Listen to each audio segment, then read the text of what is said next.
Welcome my dear students. Now the next poem is the tragic story.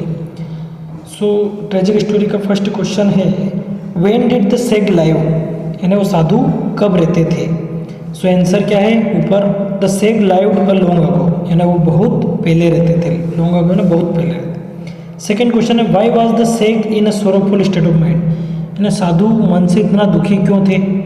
So second का answer है the सेग was in a sorrowful state of mind because of his pigtail that hung behind him, यानी वो जो साधु था वो उसकी जो चोटी पीछे लटकती रहती थी उसकी वजह से बहुत ज़्यादा दुखी था.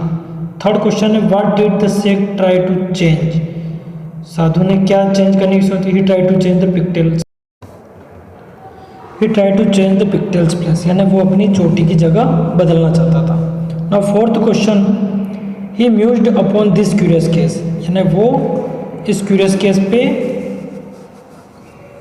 अटका हुआ था, है ना.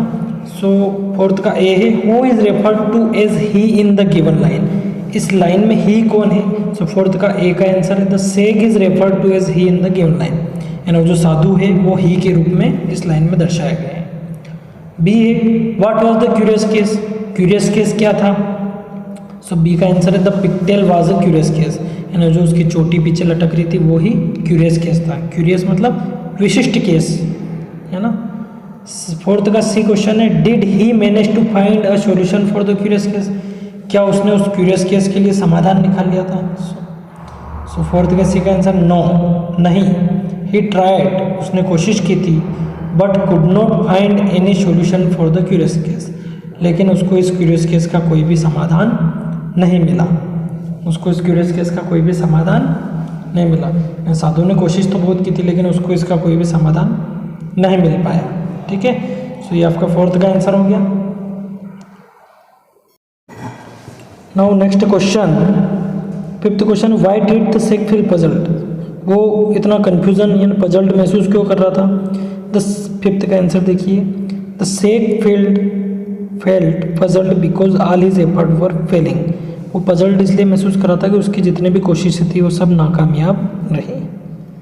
सिक्स्थ क्वेश्चन है find words in the poem that describe the pigtail, poem में से वो शब्द बताओ जो उस पिगटेल को डिस्क्राइब करते हो, यानी उसकी चोटी को डिस्क्राइब करते हो. सो सिक्स्थ का आंसर है हैंडसम स्टॉट फेथफुल, हैंडसम खूबसूरत, स्टॉट फेथफुल यानी काफ़ी वफादार. सो ये सिक्स का आंसर हो गया. सेवन क्वेश्चन जो है mention one problem that you have faced in school, आपने स्कूल या घर पे कोई समस्या आई हो तो उसको बताना है. तो ये आपको अपने शब्दों में लिखना था, है ना, ये आपको दिया गया था. तो आप इसको ना भी करें तो चलेगा, ये एग्जाम पॉइंट ऑफ व्यू से ये क्वेश्चन नहीं दिया जाएगा. Okay,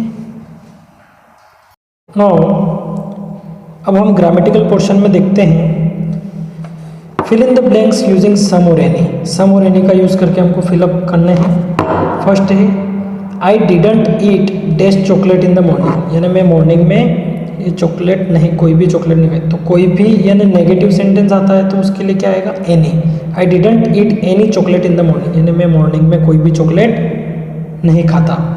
second there are dash flower in the basket but there aren't dash in the vase, यानी बास्केट में कोई भी फ्लावर नहीं है.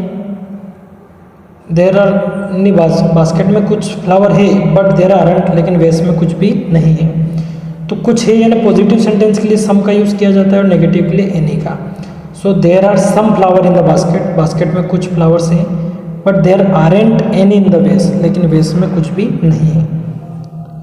Third do you have dash sweet in the box, तो क्वेश्चन के लिए भी एनी का यूज़ किया जाता है. So do you have any sweet in the box, क्या आपके पास बॉक्स में कुछ स्वीट्स हैं, मिठाई हैं, एनी यानी कोई मिठाई है ना. फोर्थ देयर इजंट, फिर नेगेटिव आ गया. So there isn't any jam in the bottle, बोतल में कोई भी जैम नहीं है but there is some in the jar, लेकिन जार में थोड़ा सा रखा हुआ है. सो इजंट आ गया तो एनी आ जाएगा और पॉजिटिव सेंटेंस के लिए सम आ जाएगा. So there isn't any jam in the bottle, बोतल में कोई जाम नहीं है but there is some in the jar, लेकिन जार में जरूर थोड़ा सा है. Isn't there any light in the room, क्या यहाँ लाइट में, यहाँ रूम में कोई लाइट नहीं है. सो इजंट यानी क्वेश्चन और नेगेटिव दोनों आ गया. तो उसके लिए एनी यूज़ किया गया है, ठीक है। नाउ इसमें देखते हैं हम, select word from the box and complete this sentences, जैसे as old as heavy as. तो इसमें हम सीखेंगे कि किस तरीके से जो है एडजेक्टिव का यूज़ किया जाता है। फर्स्ट है, the red ribbon is 1 metre in length. लाल कलर का जो रिबन है उसकी लेंथ कितनी, 1 metre. The green ribbon is also 1 metre long, और ग्रीन रिबन भी 1 मीटर लंबा है। The red ribbon is as long as the green ribbon, यानी रेड रिबन भी ग्रीन रिबन जितना ही लंबा है, तो उतना जितना उसके लिए एज लॉन्ग एज आएगा, है ना।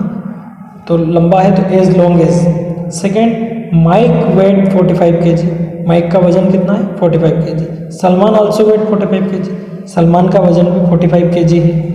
Mic is as heavy as Salman. Mike का वजन भी उतना ही है जितना सलमान का है, तो उतना और जितना के लिए एज लग जाएगा आगे पीछे, है ना। So as heavy as Salman.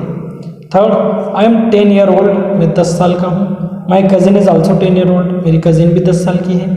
My cousin is as old as me, तो मेरी कजिन भी उतनी ही बड़ी है जितना मैं हूँ, है ना।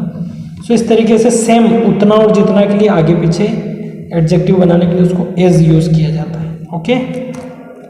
इस चैप्टर को भी अच्छे से बाय हार्ट करेंगे, एग्जाम पॉइंट ऑफ व्यू से प्रिपेयर करेंगे, ओके। बाय।